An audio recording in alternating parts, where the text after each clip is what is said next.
الزمان 16 من شهر نوفمبر لعام 2013. المكان قرية مسار محافظة أسيوط جمهورية مصر العربية.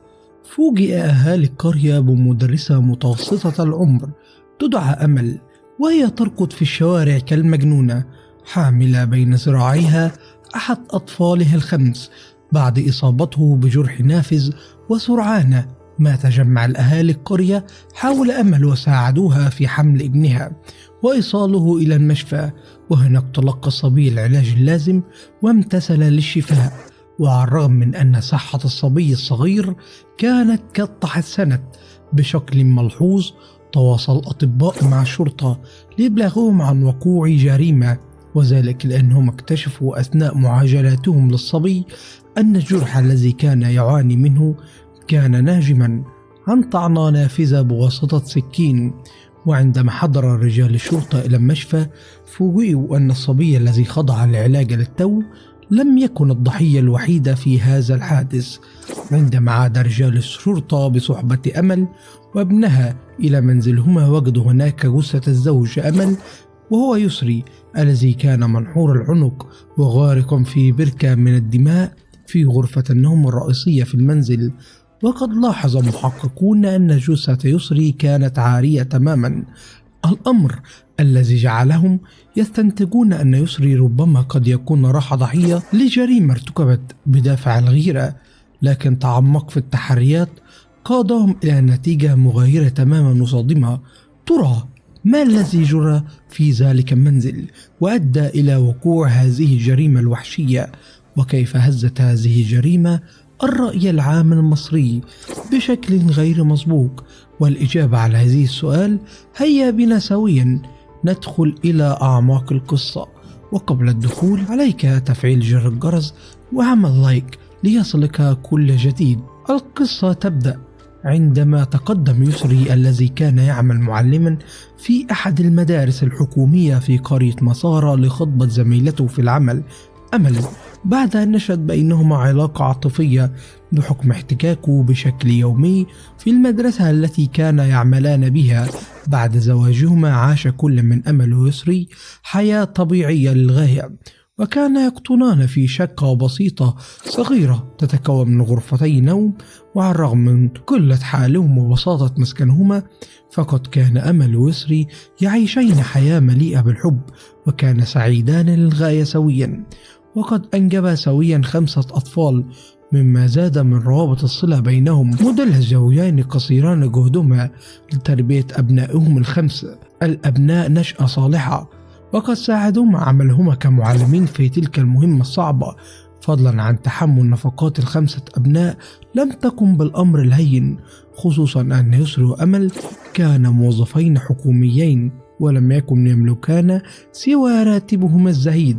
على الرغم من كل ذلك استطاع يسري وأمل إدارة حياتهما بذكاء ونجاح وإدارة وقتهما بين العمل والمنزل كي يتسنى لهما رعاية أبنائهما، وقد مكنه ذلك من عيش حياة سعيدة وصحية، فضلا عن أنهما تمكنا من توفير البيئة المثالية لتربية الأطفال ال5. لكنهما كانا لا يزالان يعانيان من مشكلة ملحة للغاية.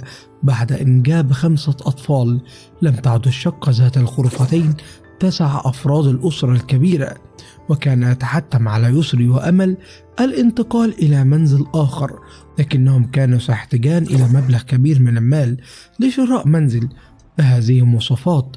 وذلك فقد اقترحت أمل على زوجها أن يقوم بشراء قطعة أرض ليتسنى لهما بناء بيتهما بنفسهما. وفي هذه الحالة ستتمكنان من ترشيد الإنفاق، حيث أن شراء الأرض سيتيح لهم الوقت الكافي لجمع المال الكافي لبناء المنزل. لكن يسري رفض تلك الفكرة لسبب فريد من نوعه. كان يسري رجل بسيطا روتينيا، وعلى الرغم من أنه كان خريجا جامعيا يعمل مدرس، فقد كان يسري ككثير من أهل قريته يؤمن بالحسد وقوة تأثيره على حياة الأفراد، وكان مقتنعا بأن خطوة شراء قطعة أرض وبناء المنزل عليها ستلفت أنظار أهل القرية الذي لن يتواروا بعضهم من النظر إلى الأمر بعين الحقد لم تكن أمل مقتنعة بأن الحسد قد يفسد عليهم زواجهما وحياتهما كما كان يسري يظن، وهو الأمر الذي جعلها متمسكة بفكرتها التي كانت تبدو كما لو كانت الحل الوحيد للورثة التي وجدوا أنفسهما فيها. وفي النهاية أجمع الزوجان على أن يجمعوا المال ويدخروا في السر قبل أن يقوم بشراء منزل أحلامهما دفعة واحدة. وكانت الأعوام اللاحقة لهذا الاتفاق صعبة بعض الشيء، حيث أنهك يسري وأمل نفسهما في العمل الجاد والمضني كي يتسنى لهم أن يجمعوا مبلغ الكافي من المال لشراء منزل أحلامهما. وعلى الرغم من كل ذلك العمل والجهد المبذول كان لا يزال ينقصهما بعضا ما لتحقيق أحلامهما، الأمر الذي دعا أمل لتقديم تضحية سخية للغاية. تطوعت أمل ببيع جميع مستوغاتها وأحوالها الذهبية كي تؤمن المبلغ الذي كان ينقص الزوجين لشراء المنزل الشاسع. بعد كل تلك المعاناة اشترى يسري وأمل أخيرا منزلهما الخاص الذي كان منزلا شاسعا يتكون من 3 طوابق، ولم يكونوا يسع فرحتهما وينتقلوا مع أطفالهم إلى المنزل الجديد. وكانت السعادة تغمر أركان المنزل الجديد الذي دأبت أمل على تنظيفه وتزيينه، وكانت تتعامل معه كما لو كان قصرها الخاص.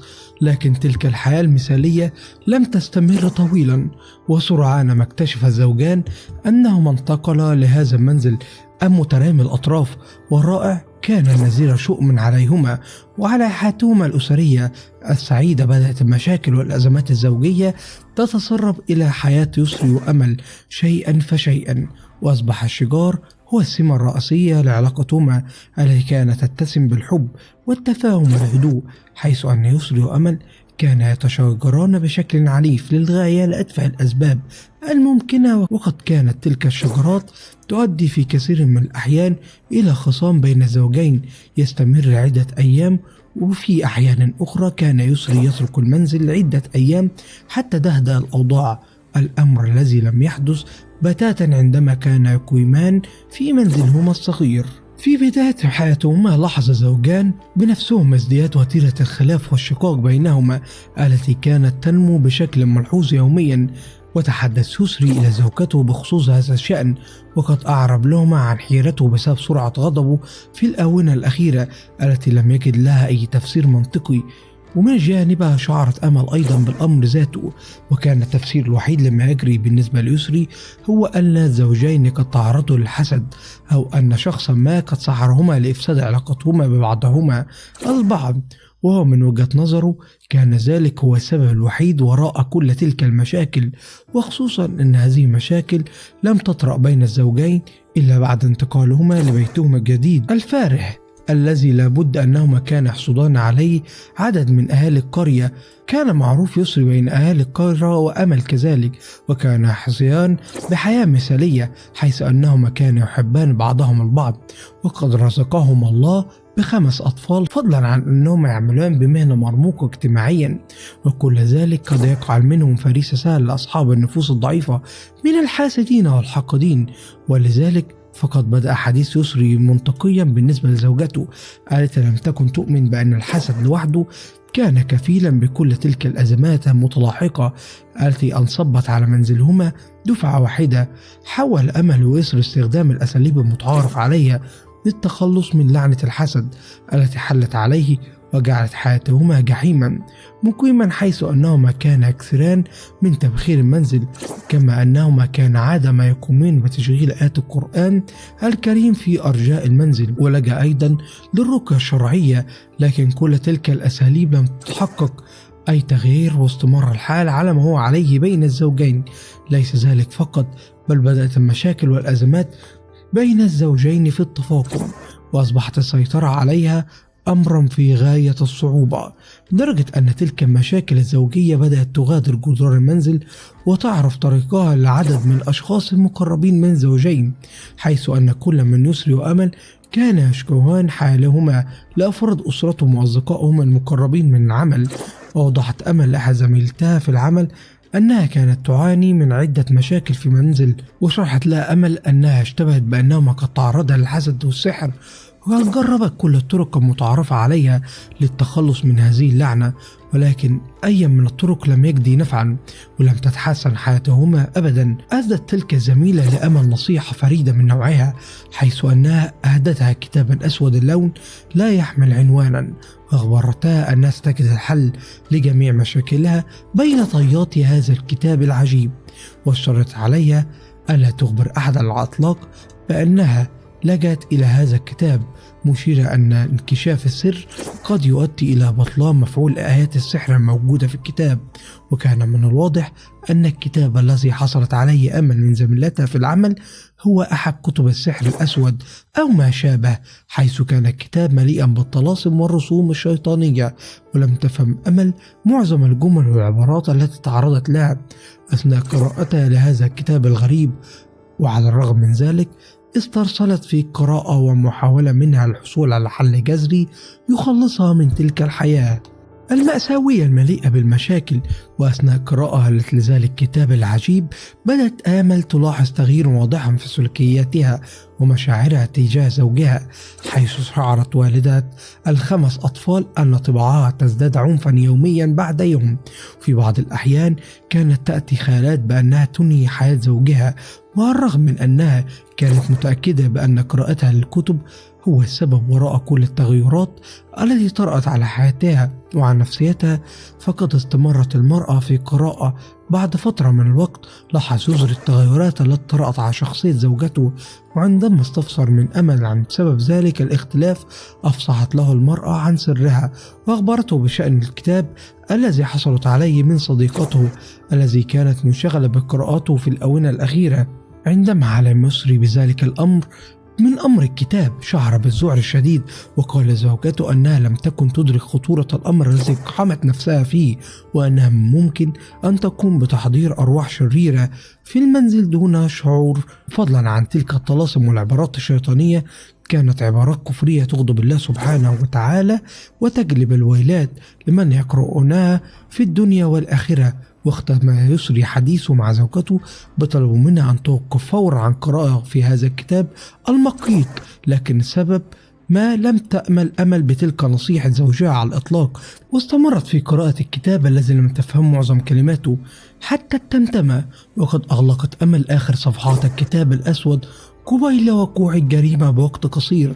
وفي يوم وقوع الجريمة حست أمل برغبة عارمة في تخبئة أحد السكاكين المطبخ في غرفة نومها، وعندما عاد زوجها في وقت متأخر من مساء ذلك اليوم وجدت أمل نفسها لطيفة مع جوزها على رغم العادة التي كانت لها، وكانت تتودد إليه بطريقة لم تعادها من زمن سحيق، ولم تكن تدرك لماذا كانت تفعل ذلك. شجع ذلك اللطف والود يسري لطم من زوجته إقامة علاقة زوجية، وقد وافقت أمل على طلب زوجها وعلى محيا وابتسامة عريضة، وعلى فور نزعت ملابسها وقفزت على السرير في انتظار جوزها الذي لم يتأخر في الانضمام إليها. بعد ممارسة العلاقة الحميمة وجدت أمل نفسها تتوجه إلى المكان الذي خبت فيه سكين وتسللها لتنحني بالعنق اليسرى. في لحظة غفلة منه سقط يسري على الأرض على الفور، بدأت روحه تخرج من جسده ببطء، وكان من الواضح أنه يتألم بشدة، لكن أمل لم تأبى بذلك وانتقلت لغرفة أخرى وقامت بجرح أحد أبنائها بواسطة سكين. لكن لحسن الحظ عاد لها رشدها فجأة في تلك اللحظة، وقامت بتمضيط جراح الابن قبل أن تعيد مسرعها إلى غرفة النوم في محاولة منها لإنقاذ حياة زوجها، لكنها سرعان ما اكتشفت أن الوقت قد تأخر في ذلك بالفعل، حيث كانت روح يسري قد غادرت جسده بحلول ذلك الوقت. ارتدت أمل ما تسنى لها من ملابس وغادرت منزلها مسرعة، وهي تحمل بين ذراعيها ابنها الجريح، وقد ساعدها أهل القرية في الوصول إلى المستشفى. وعندما حضر رجال الشرطة إلى المشفى اعترفت لهم أمل بتفاصيل جريمتها البشعة وصحبتهم لمنزلهم، حيث عثروا على جثة زوجها في غرفة نوم.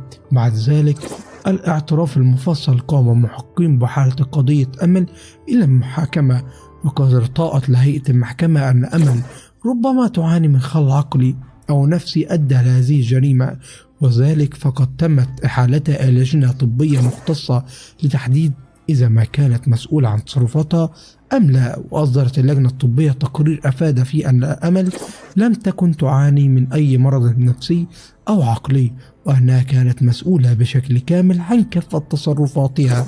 وعلى إثر ذلك تمت إدانة أمل بتهمة القتل العمد مع سبق الإصرار والترصد، وحكم بالإعدام شنقا حتى الموت.